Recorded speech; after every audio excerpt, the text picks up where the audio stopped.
आज मैं आपको रेडियस ऑफ कर्वेचर के बारे में बताऊंगी।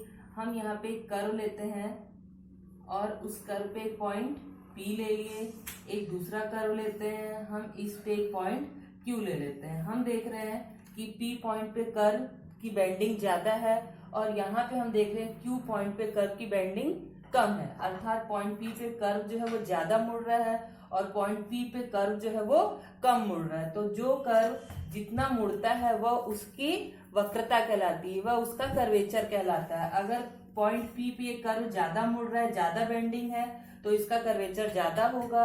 अगर पॉइंट Q पे देख रहे हैं कर्व कम मुड़ रहा है, इसकी बेंडिंग कम है, तो इसका कर्वेचर कम होगा। अब हम देखते हैं रेडियस ऑफ कर्वेचर क्या होता है। मान लीजिए मैं ये P पॉइंट जिससे कर्व ज्यादा मुड़ रहा है, इसी पे लेते हुए मैं एक सर्किल बना लेती हूँ।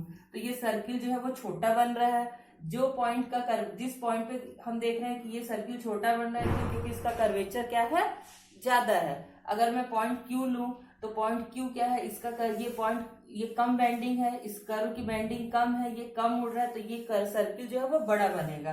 तो अगर मैं इस Q पॉइंट के अकॉर्डिंग बनाऊं तो ये सर्किल जो है ऐसे ये एक बड़ा सर्किल बनेगा और जो बड़ा सर्किल बनेगा उसका कर्वेचर क्या होता है, कम। अर्थात सर्किल जितना छोटा रहेगा उसका कर्वेचर ज्यादा होता है, सर्किल जितना बड़ा रहेगा उसका कर्वेचर कम होता है।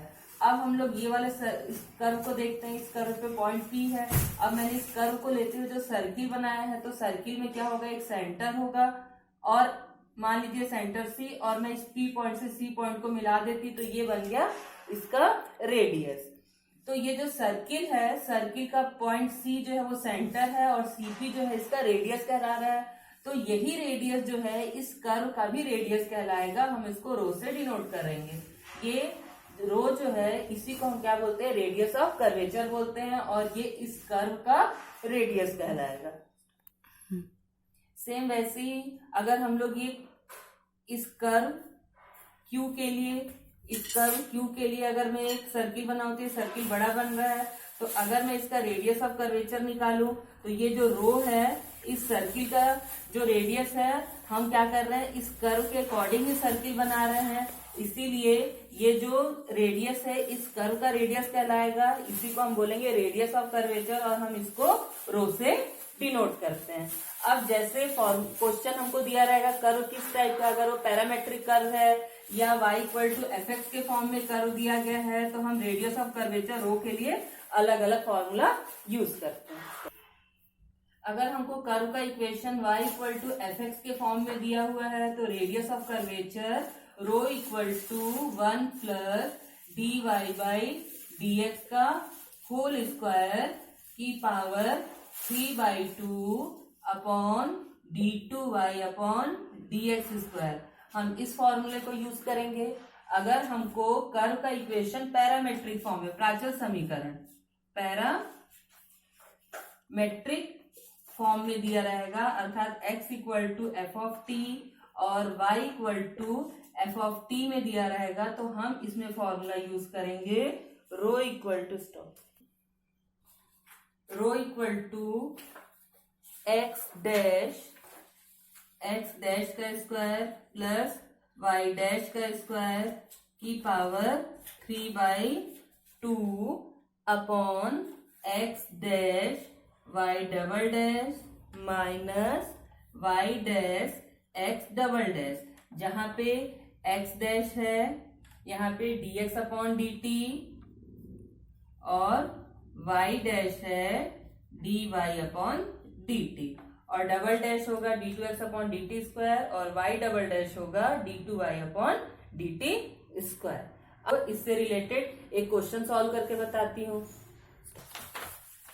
अब हम क्वेश्चन देखते हैं। Prove that the radius of curvature at any point xy of curve y equal to a upon 2 e to the power x by a plus e की power minus x by a is y square upon a। हमको prove करना है कि ये curve दिया गया, दिए गए कर्व का पॉइंट एक्स वाई पर वक्र की वक्रता त्रिज्या radius of curvature y square upon a है।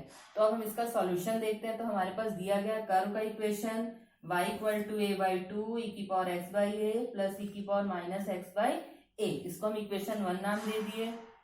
इसको हम x के रेस्पेक्ट में डिफरेंशिएट करते हैं तो dy upon D x equal to a by 2। अब e की पावर x बाई ए का डिफरेंशिएशन 1 बाई ए, e की power x by a minus, यहाँ पे माइनस एक्स बाई ए है तो ये हो जाएगा माइनस 1 बाई ए, e की पावर माइनस एक्स बाई ए। अब हम यहाँ से a को कॉमन ले लिए तो ये a अपॉन ए कैंसिल हो गया और ब्रैकेट में बचा e की power x by a minus e की power minus x by a. तो dy बाई डी एक्स का आंसर आया 1/2 e की power x by a minus e की पावर माइनस एक्स बाई ए।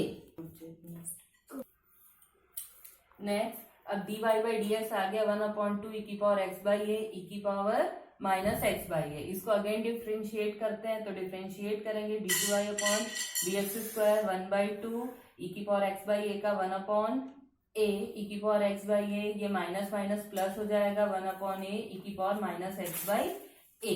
अब हम यहाँ से a को कॉमन ले लेते हैं तो ये हो गया 1/2a e की पावर x बाई ए और प्लस e की पावर माइनस एक्स बाई ए।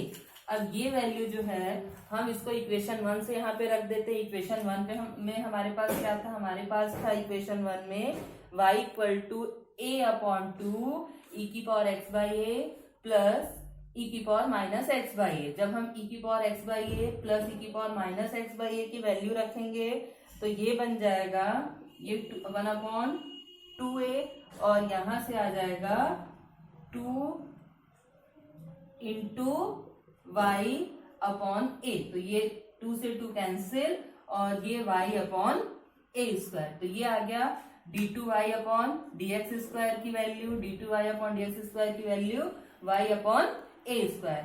अब हम रेडियस ऑफ कर्वेचर रो के लिए फॉर्मूला लगाते हैं तो ये होता है 1 plus dy by D x का होल स्क्वायर की पावर 3/2 अपॉन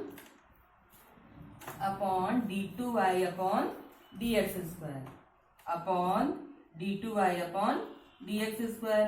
अब हम इसकी वैल्यू रख के और इसका सॉल्यूशन निकालते हैं।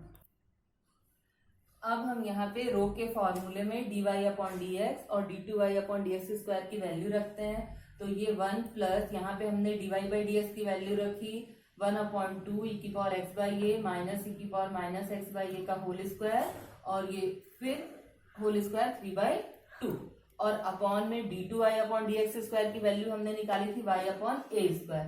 अब हम इसको सिंप्लीफाई करते हैं तो हमने इसको लिख दिया a स्क्वायर अपॉन y और यहाँ पे होल स्क्वायर तो 1/4 e की power x by a minus e की power minus x by a का होल स्क्वायर की पावर 3/2। अब हम यहाँ पे फॉर्मूला लगा देते हैं और एलसीएम लेते हैं तो ये हो गया 4a माइनस बी का होल स्क्वायर का फॉर्मूला लगाया e की पावर 2x अपॉन ए प्लस e की power minus 2x by a minus 2। इसमें फॉर्मूला लगाने पे माइनस 2ab तो a और b की जगह ये है, दोनों कैंसिल हो जाएंगे तो 2 बचेगा और अपॉन 4। अब हम इसको और सिंप्लीफाई करते हैं तो ये आ गया e की पावर 2x अपॉन ए प्लस e की पावर माइनस 2x अपॉन ए प्लस 4 माइनस 2 ये प्लस 2 आ गया। अब ये हो गया a square plus b square plus 2ab का फॉर्मूला तो ये आ गया e की power x by a plus e की power minus x by a का होल स्क्वायर अपॉन की पावर 3/2। अपॉन में 4 है तो 4 को लिख दिया 2 का स्क्वायर और 3/2। अब हम यहाँ पे 2 से 2 को कैंसिल करते हैं, 2 से यहाँ 2 को कैंसिल किए तो ये हुआ a square upon y e की power x by a plus e की power minus x by a की पावर 3 और 2 से 2 कटा तो 2 की पावर 3 बचा। अब हम इसकी वैल्यू फिर से इक्वेशन 1 से रखते हैं। इक्वेशन 1 में था y equal to a upon 2 e की power x by a plus e की power minus x by a. तो जब हम इसकी वैल्यू इक्वेशन 1 से रखेंगे तो ये हो जाएगा 2y अपॉन a और ये पावर 3 तो ये हुआ a square upon y into 1/8 और 8y cube upon A square. तो ये y से y के एक y कैंसिल हो गया और ये स्क्वायर से ये a स्क्वायर तो ये हुआ y square upon A square और यही हमको इसमें यहाँ पे a बचेगा, सिर्फ स्क्वायर और क्यूब है तो यहाँ पे a बचा और ये आंसर आ गया हमारे पास यहाँ पे y स्क्वायर अपॉन a और यही हमको प्रूव करना था। तो रो की वैल्यू यहाँ पे आ गई rho equal to y square upon a और यही हमको प्रूव करना। Thank you.